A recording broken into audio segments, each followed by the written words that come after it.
You know what this map says to me?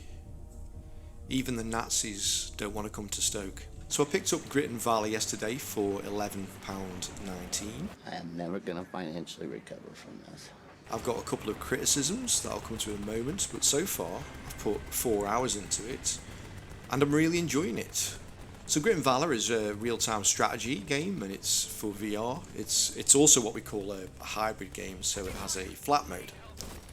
It's set in an alternative history where World War II didn't end in 1945, and the game starts you in Scotland, and the aim is to fight your way to the middle of Europe and drop an EMP weapon that cripples the Axis war machine.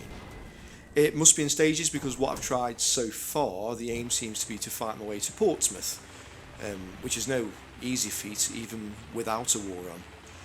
It's a roguelite, so you'll be doing runs each time, starting from the beginning and working your way down the map. You can choose your route. I've been taking the M6, M40, mainly to just avoid London. I mean, you can take the A1, M1, but then you're at real risk of getting stuck on the M25. From the battle map, you'll see some basic enemy information about what you're going to be up against before you start a battle. You'll then fight battles and eventually you'll get defeated. Return to your base and then use the resources you gathered to upgrade your base and your mechs. If you're familiar with roguelites, then you know the gameplay loop. The upgrade mechanics do look like they have a decent amount of depth to them, so I'm going to have some fun playing with those. There's no base building on the battle maps themselves, instead your bases are on a return hub, and it looks like I have a few more buildings to unlock there. I'm quite enjoying the battles. So far it's been a decent amount of challenge without being overwhelming. In VR you need to physically pick up the mechs and place them on the square where you want them to go. So far the enemies seem to drop in from all 4 directions on the map, so you need to keep adjusting your position, ideally taking the high ground where there is any.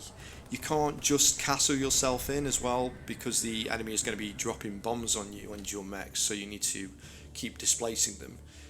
You'll get care packages during the missions which do minor upgrades for the mechs. I think these ones are just for the run that you're on though, and they're not permanent. I'd say the visuals look good. It's a nice art style, but there's definitely a bit of aliasing that you can see in the headset. I mean, not enough to bother me, but it is there. It does look like it needs at least 1 patch so far. The controls could do with a bit of tweaking, to be honest. It can be a little awkward moving the map around because you're using the grip controller, and that's the one underneath the palm of your hand, to move the map and pick up the units. So you can accidentally grab the map sometimes when you're trying to move your mechs around. That needs changing so that you can pick up the units with the trigger button ideally instead.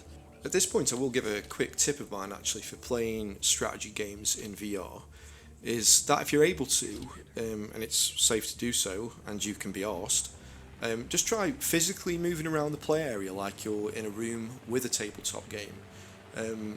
This is how I played both Demio and Ghost Signal. I played them both standing, and I just personally found it so much more immersive, just like walking around the game area. Yeah, so maybe try that.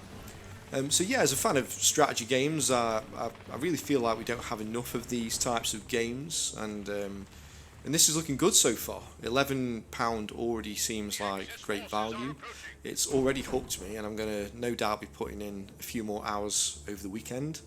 I just thought I'd share my first impressions in case many others were wondering about this game. If this was useful, maybe drop a like and subscribe.